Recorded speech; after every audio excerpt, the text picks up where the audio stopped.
வேதம் கேட்போம். 81ஆம் சங்கீதம்.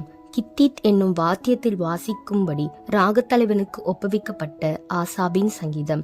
நம்முடைய பலனாகிய தேவனை கெம்பீரமாய் பாடி யாக்கோபின் தேவனை குறித்து ஆர்ப்பரியுங்கள்.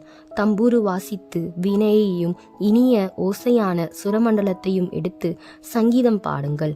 மாத பிறப்பிலும் நியமித்த காலத்திலும் நம்முடைய பண்டிகை நாட்களிலும் எக்காலம் ஊதுங்கள். இது இஸ்ரவேலுக்கு பிரமாணமும் யாக்கோபின் தேவன் விதித்த நியாயமுமாயிருக்கிறது. நாம் அறியாத பாஷையை கேட்ட எகிப்து தேசத்தை விட்டு புறப்படுகையில் இதை யோசேப்பிலே சாட்சியாக ஏற்படுத்தினார். அவன் தோலை சுமைக்கு விலக்கினான். அவன் கைகள் கூடைக்கு நீங்களாக்கப்பட்டது. நெருக்கத்திலே நீ கூப்பிட்டாய், நான் உன்னை தப்புவித்தேன். இடிமுழக்கம் உண்டாகும் மறைவிடத்திலிருந்து உனக்கு உத்தரவு அருளினேன். மேரிபாவின் தண்ணீர்களிடத்தில் உன்னை சோதித்து அறிந்தேன். என் ஜனமே கேள், உனக்கு சாட்சியிட்டு சொல்லுவேன்.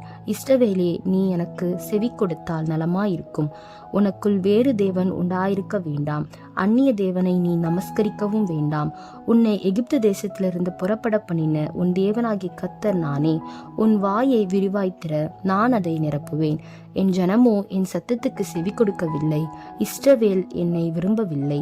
ஆகையால் அவர்களை அவர்கள் இருதயத்தின் கடினத்திற்கு விட்டுவிட்டேன்.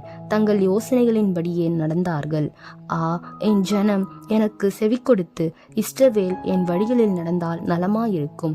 நான் சீக்கிரத்தில் அவர்கள் எதிராளிகளை தாழ்த்தி என் கையை அவர்கள் சத்துருக்களுக்கு விரோதமாக திருப்புவேன்.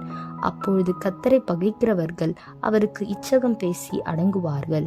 அவர்களுடைய காலம் என்றென்றைக்கும் இருக்கும். உச்சிதமான கோதுமையினால் அவர்களை போஷிப்பார். கண்மலையின் தேனினால் அவர் உன்னை திருப்தியாக்குவேன்.